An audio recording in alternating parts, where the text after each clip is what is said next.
সৃজন মাঝে খুঁজি তোমায়, কাননে ফুলেরা হাসি স্নিগ্ধ মায়া, তোমার সৃজন মাঝে আসসালামু আলাইকুম।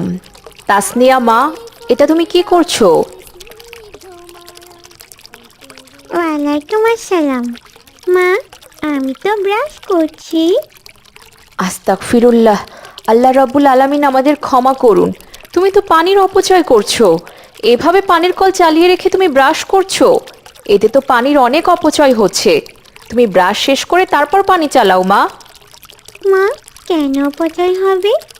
আমাদের তো পানি শেষ হয়ে গেলে আবার ওই পানি আমরা খুব সহজেই তুলতে পারবো। মা তাসনিয়া, পানি কোনো অফুরন্ত জিনিস নয়, এটা হলো আল্লাহ রাব্বুল আলামিনের নেয়ামত। আর আল্লাহ রাব্বুল আলামিনের নেয়ামতগুলোর কখনোই অপচয় করতে নেই। আচ্ছা মা, আমি পানি অপচয় করব না। ব্রাশ শেষ করে তবেই পানির কল ছাড়বো। মাশাল্লাহ, আমি গেলাম। তাড়াতাড়ি ব্রাশ করে খাবার খেতে এসো মা। এরপর রহিমা চলে গেল। মা চলে গেছে, এখন আমি আবারও পানি চালিয়ে ব্রাশ করব। বেশ মজা হবে।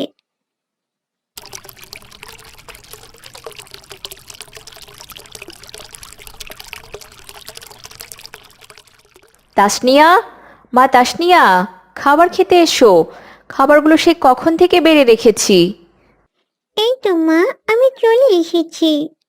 মা, বাবা কখন আসবে? আজকেই তো বাবার কাজ শেষ করে ফেরার কথা, তাই না?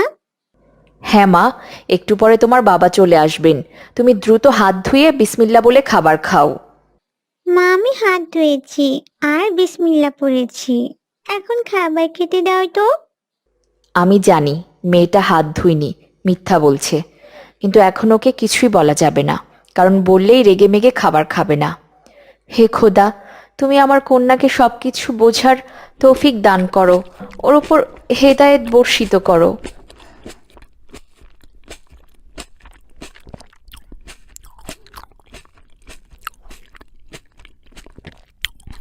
কি হলো তাসনিয়া মা, খাবার কি মজা হয়নি? তুমি এভাবে খাবার না খেয়ে কেন উঠে পড়েছো? আমার খাবার খাওয়া শেষ মা, আর খাবারগুলো বেশ মজাই হয়েছিল। আমি আর খাবো না। কিন্তু মা, এই তো বাবা চলে এসেছে, আমি যাই। বাবা আমার জন্য নিশ্চয়ই অনেক খেলনা এনেছে। বাহারি শোভা, পাহাড়ি। আসসালামু আলাইকুম। কেমন আছেন বাবা? ওয়ালাইকুম আসসালাম। আলহামদুলিল্লাহ। তুমি কেমন আছো? তোমার মা কোথায়? আমিও ভালো আছি বাবা। মা তো খাবার টেবিলে। ও আচ্ছা, আমার অনেক খিদে পেয়েছে। আমি হাত মুখ ধুয়ে খাবার টেবিলে আসছি।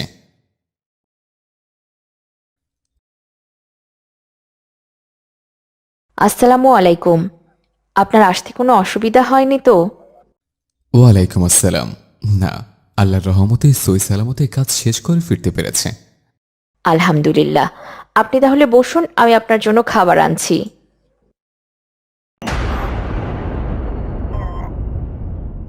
আস্তাগফিরুল্লাহ, এত খাবার কে নষ্ট করেছে রহিমা? কে আবার? আমাদের মেয়েটা। সে কি এইভাবে খাবারের অপচয় করলো মেয়েটা? আর তুমিও কি কিছুই বললে না? কি বলবো, মেয়েটা কোনো কথাই শুনতে চায় না। যতটুকু খেয়েছে, যদি বেশি বোঝাতে চাই তবে ওইটুকুও খাবে না। আমি কি করি? আল্লাহ রাব্বুল আলামিন কবে যে আমাদের কন্যাকে সবকিছু বোঝার তৌফিক দান করবেন, কে জানে। না না, মেয়েটাকে এইভাবে অপচয় করতে দেয়া যাবে না। ওকে আমাদের ইসলাম সম্পর্কে সবকিছু বোঝাতে হবে, তবেই তো মেয়েদের সবকিছু বুঝতে পারবে।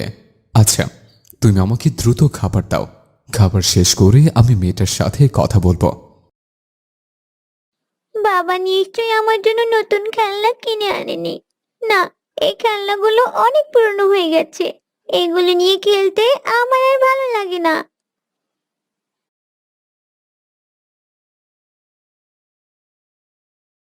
কি হয়েছে মা তাসনিয়া?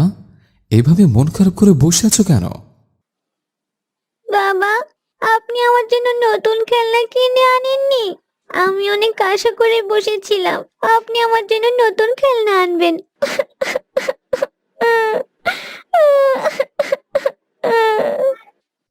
মা, তোমার তো অনেক খেলনা রয়েছে, তুমি তো ওগুলো নিয়ে খেলতে পারো। এখন যদি আমি তোমার জন্য আরো খেলনা আনি, তাহলে সেটা অপচয় করা হবে। তোমার প্রয়োজন ছাড়া যে জিনিসটা তুমি কিনবে বা ব্যবহার করবে, ওটাকে অপচয় বলে। এমন অনেক বাচ্চারা আছে যাদের কাছে একটি খেলনাও নেই, কিন্তু দেখো, তোমার কাছে এত খেলনা থাকা সত্ত্বেও তোমার মন খারাপ, তুমি আরো খেলনা চাইছো। থাক বাবা, আমার খেলনার কোনো প্রয়োজন নেই।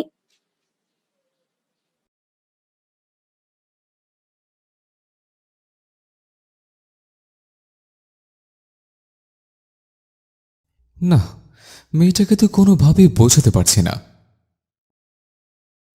তোমার সৃজন মাঝে খুঁজি তোমায়, কাননে ফুলেরা হাসি এ কি, ঘরে কেউ নেই অথচ ফ্যান লাইট জ্বলছে। তাসনিয়া, কোথায় তুমি? আসসালামু আলাইকুম বাবা, এই তো আমি এখানে, একটু বাইরে খেলতে গিয়েছিলাম। ওয়ালাইকুম আসসালাম। বাইরে খেলতে গিয়েছিলে তো ভালো কথা, কিন্তু এইভাবে ঘরের ফ্যান লাইট জ্বালিয়ে কেন গেলে মা? এগুলো কেন বন্ধ করলে না? আসলে বাবা আমি ভেবেছিলাম একটু পরে চলে আসব, তাই আর বন্ধ করিনি।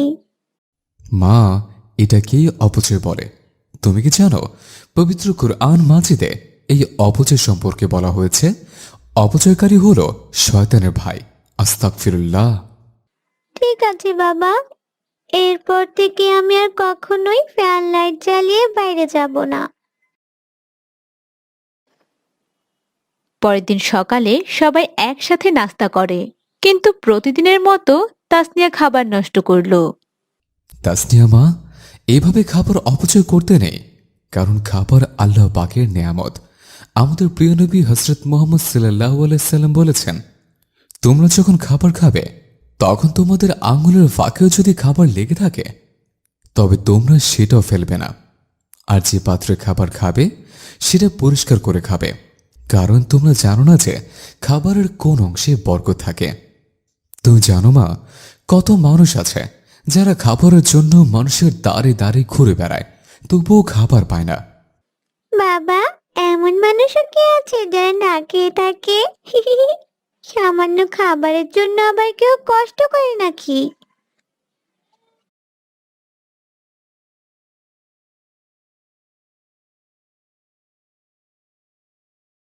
শোনো রহিমা, এভাবে হবে না। আমি যেটা বলছি সেটা করো। তোমার সৃজন মাঝে খুঁজি তোমায়, কাননে ফুলেরা হাসি স্নিগ্ধ।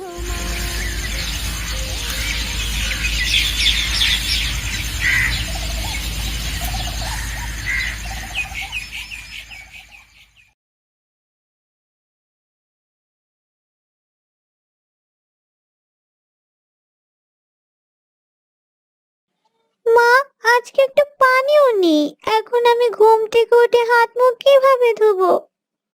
আমাদের পানির কলটা নষ্ট হয়ে গেছে, তাই তো আজকে পানি উঠবে না। আজকে দিনটা কষ্ট করে চলতে হবে মা, কিচ্ছু করার নেই। এতদিন কত পানি ফেলে নষ্ট করেছি, আর আজকে এক মগ পানিও নেই, যেটা দিয়ে সকালবেলা অন্তত আমি নিজের মুখ ধুতে পারি।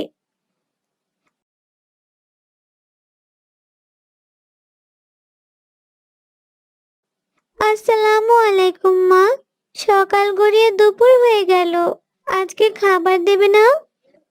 ওয়ালাইকুম আসসালাম। আজকে বাসায় গ্যাসটাও ফুরিয়ে গেছে, তাই তো কালকের খাবার খেতে হবে।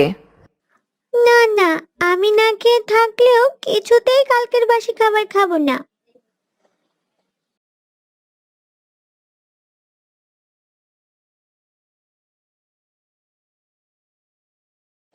আর পারছি না, খিদে পেয়েছে।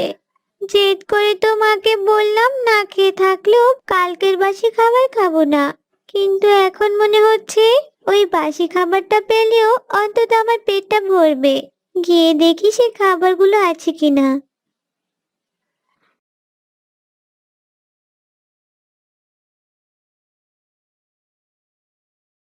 তোমার সৃজন মাঝে খুঁজি তোমায়, কাননে ফুলের হাসি স্নিগ্ধ। তাসনিয়া লুকিয়ে খাবার খেতে গেল।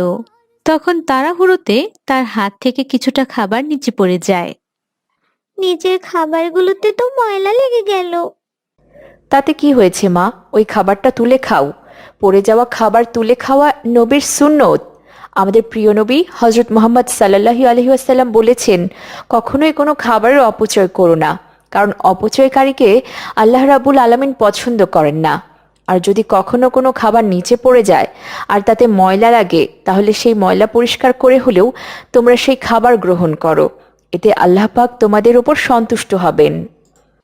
আসলে আজকে আমি আমার ভুল বুঝতে পেরেছি।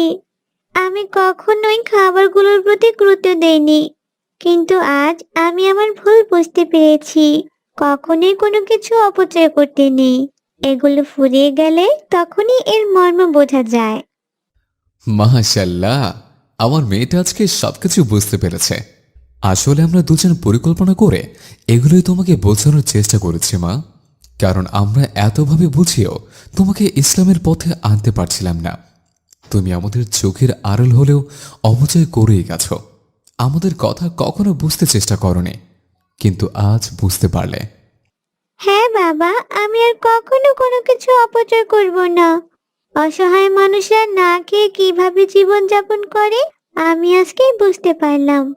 আজকে থেকে আমি অসহায় মানুষদের খাবার আর আমাদের পড়ে থাকা অপ্রয়োজনীয় জিনিসগুলো দিয়ে সাহায্য করব।